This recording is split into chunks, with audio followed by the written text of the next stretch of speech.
Every day, y'all, is a new nightmare. We wake up, we live in hell. I scroll Twitter with just absolute terror because as you go through it, you're like, oh no. You just have a list of like, this is horrible, this is horrible, this is even more horrible, and it just keeps going. So Pete Hegseth and Donald Trump in a meeting, this is from the other day, from April 10th. Look at what they casually said, and then, look, this is bad enough, but then I feel like the bigger soul-sucking part of it is I didn't see anybody talk about it. I'm going to play this clip for you, and then I saw nobody discuss it. Nobody. Watch this. Ready? You said we're taking back the canal. China said too much influence. Obama and others let them creep in. We, along with Panama, are pushing them out, sir. And so we had a very successful trip there. President Molino sends his regards, very complimentary of the U.S. as he's a great ally, and I think they want the communist Chinese out. And with our troops there partnering with their forces, we've got a chance to push them all the way out, sir. We've moved a lot of troops to Panama and filled up some areas that we used to have, and we didn't have any longer, but we have them now. And I think it's in very good control, right? Yes, sir. We moved a lot of troops to Panama. And Hegseth says, we're taking back the canal. I still remember when the right was pretending like Trump is anti-war. I still remember that. And now this gets said, nobody says anything about it. Nobody says anything about it, bro. I'm losing my fucking mind here. I am losing my fucking mind day after day. How many new wars does he have to threaten? How many times does he casually, we're moving to, so we've moved a lot of troops there. Past tense, not we're moving. We moved a lot of troops to Panama. So they're already there. We're taking back the canal. Now, by the way, just so everybody's clear, it's a phantom menace they're fighting against. The phantom is that, China's taking control of the Panama Canal, bro. No, they haven't. If you go read the situation, there are some Chinese companies there, but there's countless other companies from other countries. And I remember reading this the other day, or like a few months ago, and just laughing at the notion like China fully controls the Panama Canal. No, they fucking don't. But he's got this in his mind of we're going to militarily take back Panama. They literally, we covered this, they literally drafted up military plans to take back Panama. He said, we've moved a lot of troops there. Do you understand what the mindset is, y'all? I need you to understand this. Elon's, was it his dad or his grandfather, was a member of what's called the technocracy movement in the U.S. The technocracy movement was a far-right movement that rose in opposition to FDR and New Dealism.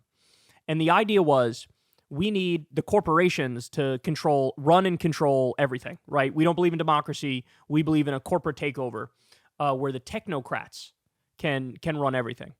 And part of the technocracy movement was this idea of creating what they call the technate of America, which includes, ready for this? From Greenland, does that sound familiar? They want to take Greenland too. From Greenland all the way down to, as far south as like Costa Rica, roughly, right? And so they want the Panama Canal. They want Greenland.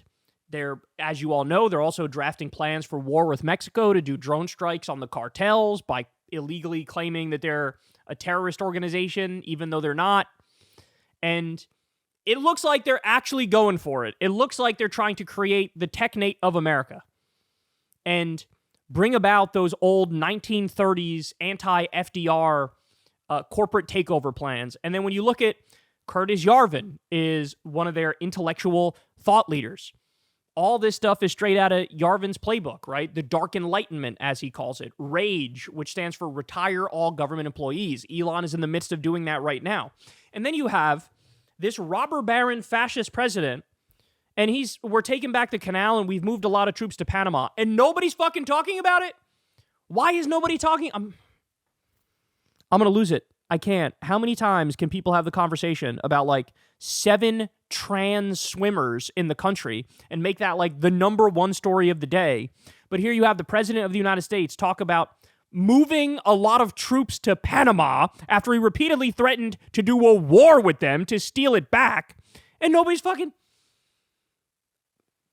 what am I going to do with this country if the moral compass is so broken that the people in the media can't realize, hey, this is the big story of the day, bitch.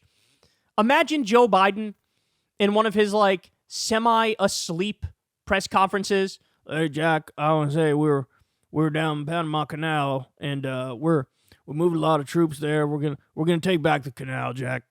Could you imagine what the right-wing reaction would be? They'd be like, are you fucking kidding me? This is a joke. This guy's barely alive. He's an imperialist threatening war with fucking ally countries of ours. This would be another war of aggression. We don't need another one of those. Spend the money on the people here, bro. We got to take care of our own and not, be globalists and help other people, bro. And then if Biden said it'd be the end of the world, Trump says it, fucking crickets, dog. And this wasn't even top 5 scandals of the day for Trump. There was 4 other things at least that were bigger than this. I don't know how else to get this through to people, that we are living in apocalyptically bad and evil times and stupid times. I don't know how else to get it through to people.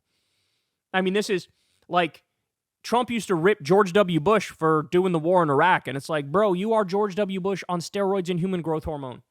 You make him look like Noam Chomsky right now, dog, with all the wars you're threatening, all the bombing that you're doing. They're also drafting plans for war with Iran, and that one I'm perhaps more fearful of than any others because you got a lot of Israel money going to Trump, and he's giving them everything they want in every other way, and Netanyahu wants it, and Trump listens to Netanyahu, and like, how many more wars are we going to do?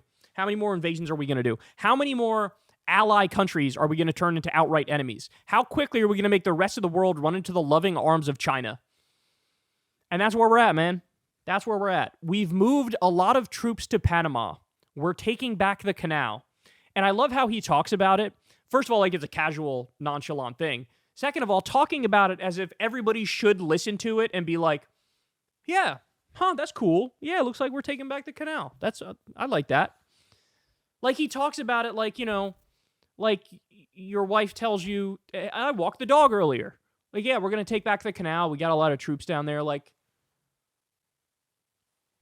we got to get back to a place, y'all, where we rebuild international law, right? We have to get back to a place like that because I don't like living in this insane, might makes right, primitive ass, savage, barbaric world where Israel can do a genocide and get away with it. We could illegally invade Iraq and kill hundreds of thousands of people and get away with it.